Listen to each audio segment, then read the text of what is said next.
Nous voulons des occasions, nous prions pour des occasions, puis dès que l'opposition vient, nous râlons et nous grognons. C'est à ce moment-là que nous devons tenir bon, resserrer la ceinture de la vérité, chausser les chaussures de paix, revêtir la cuirasse de la justice, couvrir le tout avec la prière et continuer à persévérer.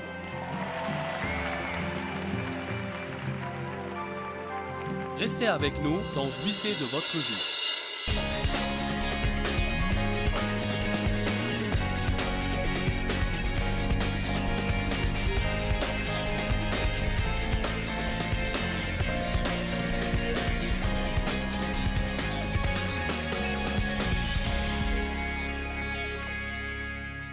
Ce soir, je veux vous apprendre comment garder le diable à sa place.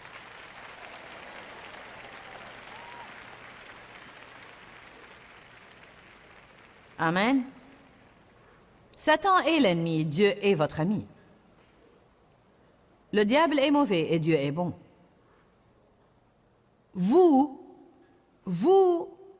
avez l'autorité sur le diable. Et non uniquement les pasteurs. Vous avez l'autorité sur le diable en tant que croyant au Seigneur Jésus-Christ. Dieu vous a créé pour gouverner et pour régner. Pour être la tête et non la queue, en haut et non en bas. Vous êtes censé garder Satan sous vos pieds. Allons à Genèse 1, à commencer par le verset 24. « Et Dieu dit que la terre produise des êtres vivants selon leur espèce, bestiaux, petites bêtes, et bêtes sauvages de la terre selon leur espèce. Et il en fut ainsi. Et Dieu fit les bêtes sauvages de la terre selon leur espèce, et les bestiaux selon leur espèce, et toutes les petites bêtes de la terre selon leur espèce. Et Dieu vit que cela était bon. Et Dieu dit, nous, le Père, le Fils et le Saint-Esprit, ferons l'homme à notre image, selon notre ressemblance, et qu'il ait l'autorité complète. L'autorité complète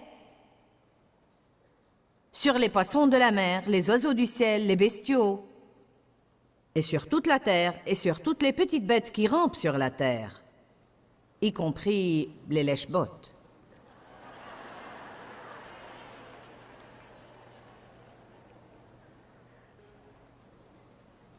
Donc Dieu créa l'homme à son image. À l'image et à la ressemblance de Dieu, il le créa. Mâle et femelle, il les créa. Et Dieu leur dit, Dieu les bénit et leur dit, soyez féconds, multipliez et remplissez la terre et dominez-la. En employant toutes ces énormes ressources au service de Dieu et de l'humanité, et dominez sur les poissons de la mer, les oiseaux du ciel et tous les animaux qui rampent sur la terre. Adam et Ève ont eu une bonne affaire. Ils étaient responsables du jardin. Ils passaient voir Dieu le matin, ils passaient voir Dieu le soir. Toute la journée, ils vaquaient à leurs affaires par la puissance du Saint-Esprit, gouvernant et soumettant et ayant la domination, et étant féconds et en multipliant, en faisant multiplier les choses sur terre. Mais dans Genèse chapitre 3, ils ont eu une attaque de stupidité.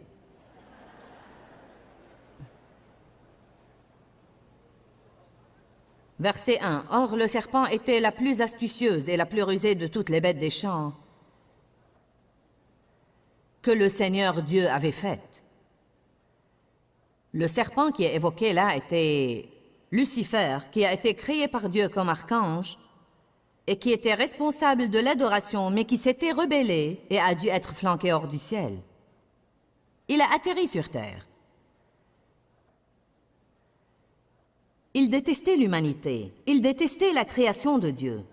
Tout son travail consistait à tromper et à éloigner l'humanité de Dieu, car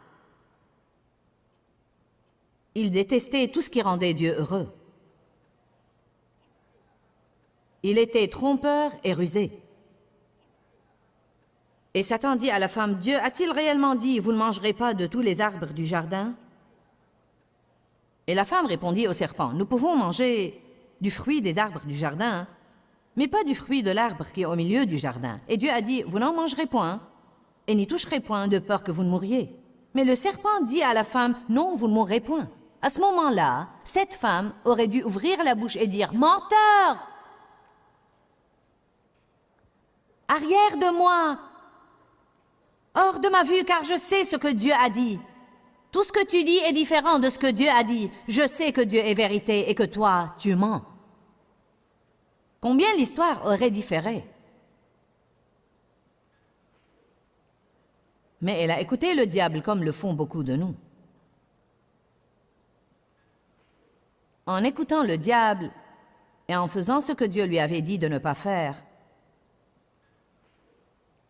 et avec Adam, suivant sa suggestion et faisant ce que Dieu lui avait dit de ne pas faire, ils ont livré leur autorité à Satan.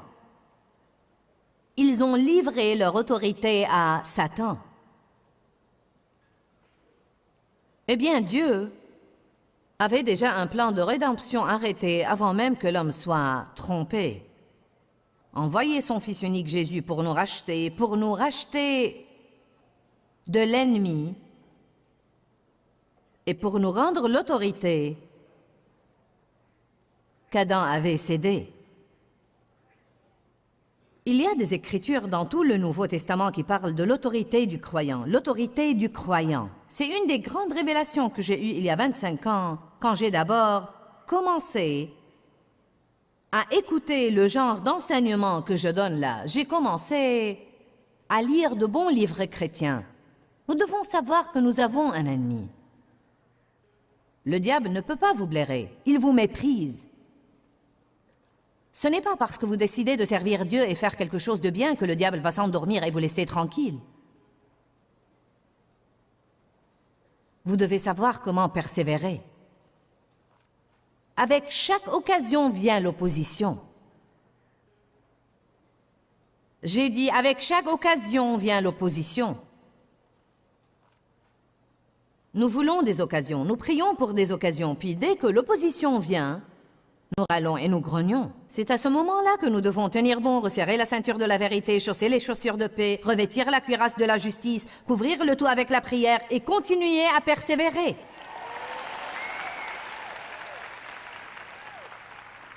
Certains se laissent affoler par le diable trop facilement.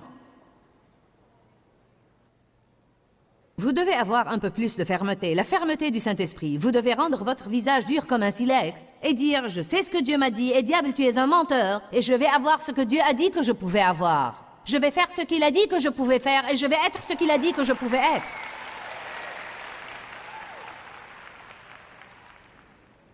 Chaque fois que le diable essaye de vous dire que vous êtes nul, vous devez dire « menteur ». Je suis la justice de Dieu en Christ. Je vais vous dire une chose, vous devez répondre au diable. Oui, j'ai dit, vous devez répondre au diable. Jésus l'a fait et vous pouvez le faire. Dans Luc chapitre 4, la Bible dit, le diable dit à Jésus et Jésus répondit au diable. Il est écrit et il lui citait une écriture. Dieu a eu à me rappeler ce principe puissant la semaine passée. Mon esprit était assailli sur un certain plan. Le martèlement répété, la façon d'opérer de l'ennemi, c'était quelque chose que je n'avais pas connu pour un moment.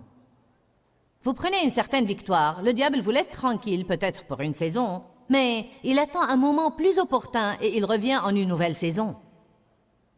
Parfois, quand vous vous y attendez le moins, ça arrive à vous désarçonner. C'est comme « Oula !»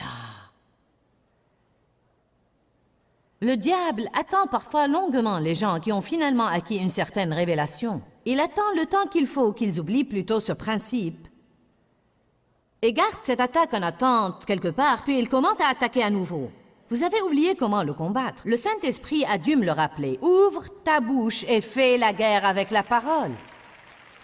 Ouvre ta bouche et fais la guerre avec la parole.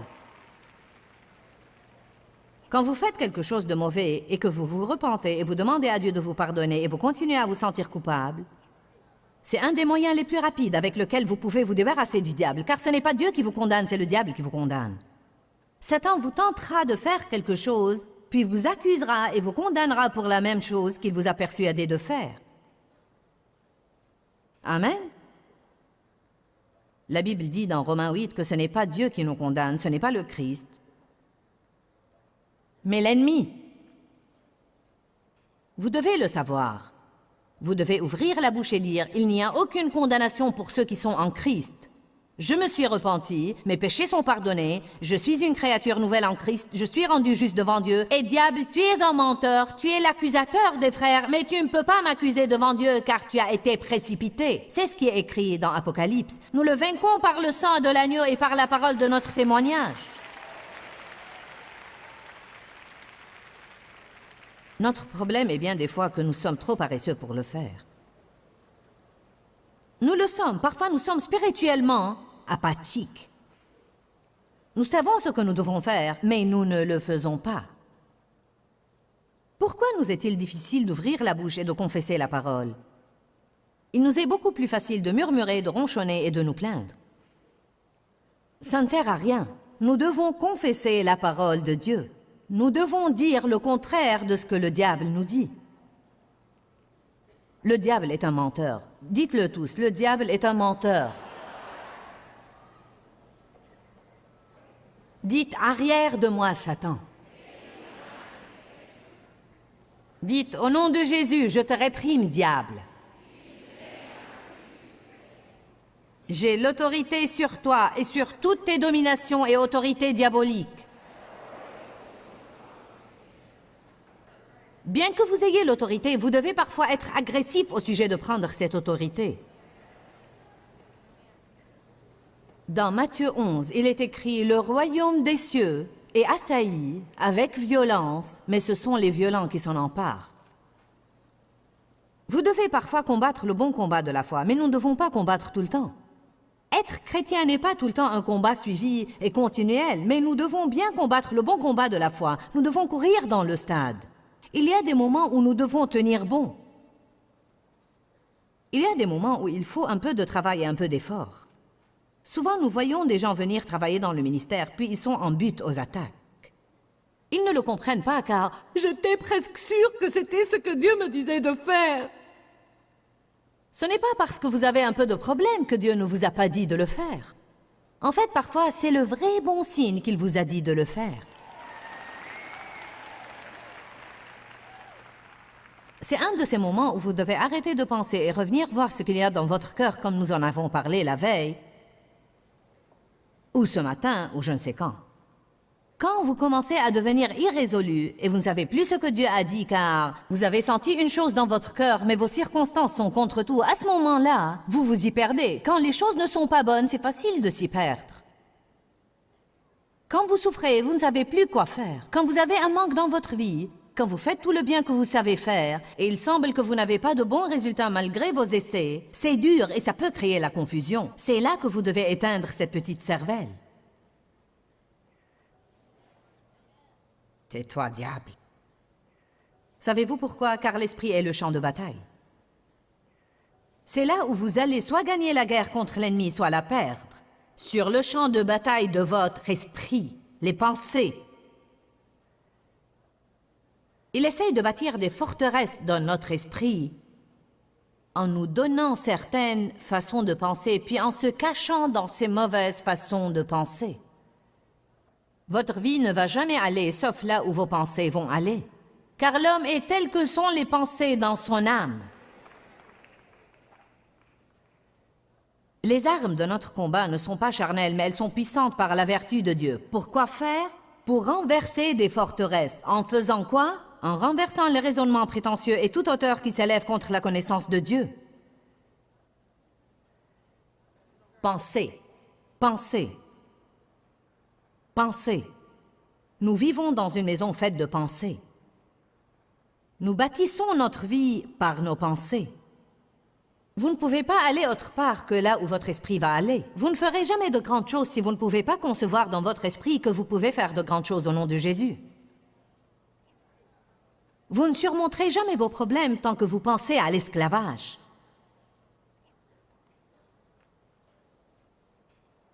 L'esprit est le champ de bataille. L'esprit est le champ de bataille. Les gens ont tellement de problèmes avec leur esprit. J'ai écrit depuis des années un livre intitulé « Le champ de bataille de l'esprit ». Pourquoi? Parce que les gens ont des ennuis avec leur esprit. Satan assaille notre esprit. Satan a dit à Jésus, « Vous savez quoi, je crois qu'il a parlé à son esprit juste comme il parle à notre esprit. » Jésus a dit au diable, « Il est écrit. » Puis l'ennemi a essayé de se servir de Pierre pour porter Jésus à ne pas aller à Jérusalem pour réaliser le plan de Dieu pour sa vie. C'est écrit dans Matthieu 16. Jésus a dit, « Maintenant nous devons aller à Jérusalem et il faut que je souffre là-bas. » Et il a dit que le moment était venu. Pierre a dit, « Oh non Seigneur, cela ne t'arrivera pas, tu ne peux pas aller là-bas. » Jésus a dit, « Arrière de moi Satan, tu es pour moi occasion de chute. » Il ne s'est pas soucié de blesser Pierre, car il savait à qui il avait affaire. Il savait qu'il n'avait pas affaire à Pierre. Il savait qu'il avait affaire à un esprit ennemi qui essayait de se servir de Pierre. Il y a des personnes dans votre vie qui, bien qu'elles soient bien intentionnées, l'ennemi, s'il peut trouver un accès par elles, s'il ne peut pas vous atteindre, il essayera de vous atteindre à travers quelqu'un d'autre.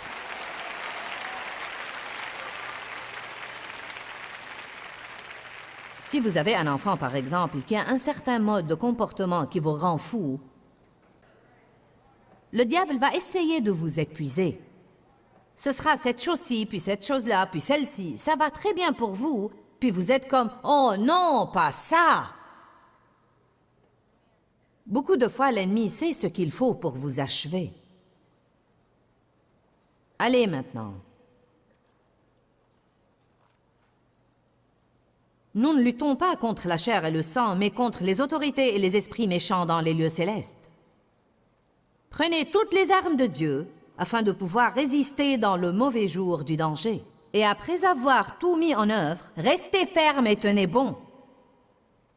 Parfois, vous êtes attaqué et vous ne pouvez pas avancer, mais vous pouvez au moins tenir bon et ne pas aller en arrière.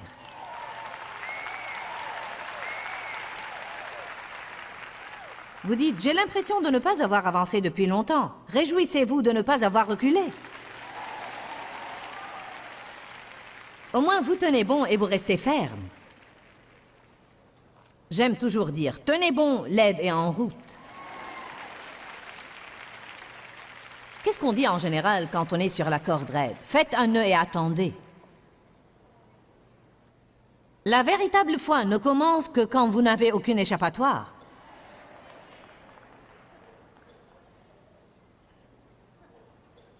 Jésus a dit, plutôt la Bible dit, le Fils de Dieu apparut afin de détruire les œuvres du diable.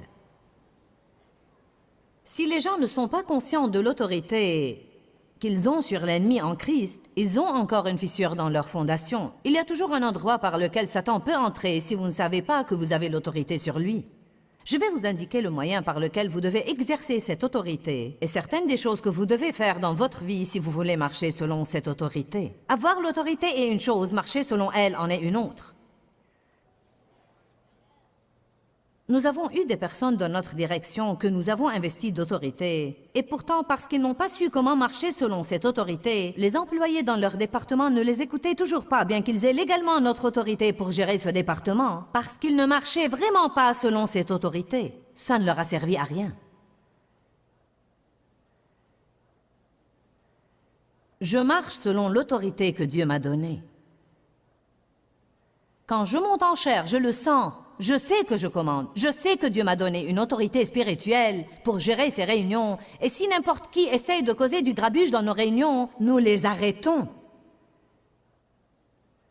Dieu m'a donné la responsabilité ici. Il n'y a pas de mal à cette attitude. Je ne me lève pas pour l'annoncer tout le temps comme je le fais maintenant, mais je sens cette autorité. Je ne laisse pas cette chair sans surveillance car je crois qu'il doit y avoir une présence d'autorité.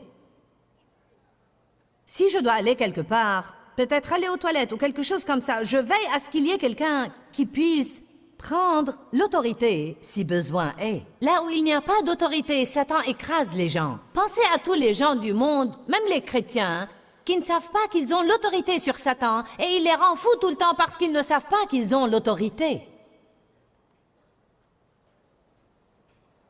Dites, j'ai l'autorité. En tant que croyant, j'ai l'autorité.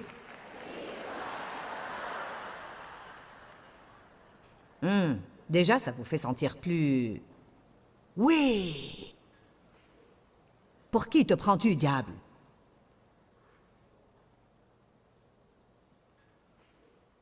Ne jouez pas au plus fin avec le diable en le tolérant pour 3 semaines pour voir combien ça va devenir grave avant de l'attaquer. La Bible dit dans 1 Pierre 5, « Résistez au diable depuis le début. » Allez, dès qu'il commence à vous mentir, dès que vous commencez à vous sentir déprimé et découragé, attaquez-le. N'attendez pas à ce que vous soyez tellement au fond du fossé qu'il va falloir un camion de chrétiens pour vous retirer.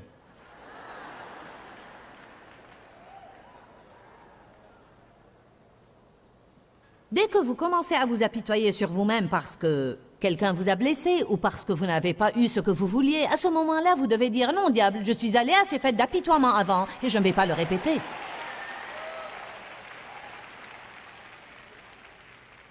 Une des choses que nous devons faire si nous voulons résister au diable, c'est que nous devons apprendre à dire non. Non, diable, non, non, non, je ne vais pas rester fâché. Je ne vais pas rester offensé. Non! Non, je ne vais pas me venger. Je ne vais pas bouder et faire des bêtises. Non, non, non, non, j'ai envie de le faire, mais je ne vais pas le faire.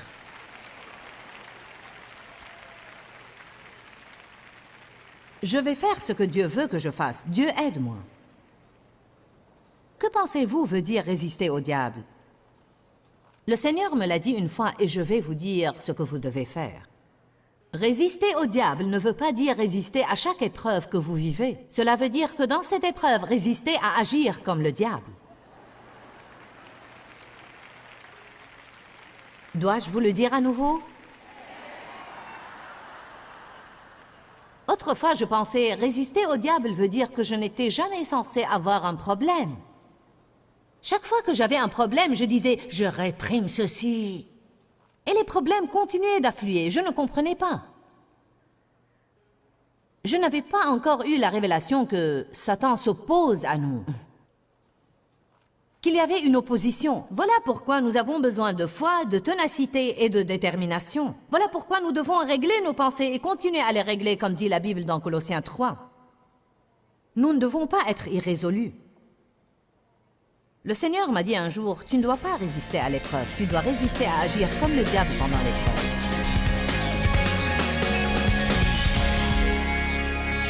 L'enseignement aujourd'hui est intitulé « Avez-vous une fissure dans vos fondations ?» Et j'espère vous avoir aidé par cette parole à boucher certaines des fissures que vous avez peut-être trouvées dans les fondations de votre foi ou les fondations de votre marche avec Dieu. J'ai parlé aujourd'hui de garder le diable à sa place et j'ai parlé de l'autorité que nous avons sur Satan. Tant que nous ne comprenons pas que nous avons une autorité sur l'ennemi, nous le laissons nous marcher sur les pieds. Dans Luc 10, 19, la Bible dit « Voici, je vous ai donné l'autorité et le pouvoir de marcher sur les serpents et les scorpions et sur toute la puissance de l'ennemi, et rien ne pourra aucunement vous nuire. » Alors comprenez qui vous êtes en Christ et comprenez que vous êtes investi d'autorité sur Satan et qu'il n'a aucune autorité sur vous. Vous devez ouvrir la bouche, prononcer la parole de Dieu de votre bouche et remettre le diable à sa place. Quand, Seigneur, quand? Dans ce livret, Joyce Meyer vous apprend à faire confiance au temps de Dieu.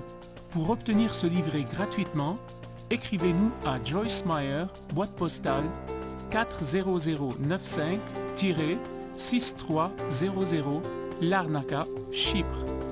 Ou bien visitez notre site web www.joycemeyer.org/fr.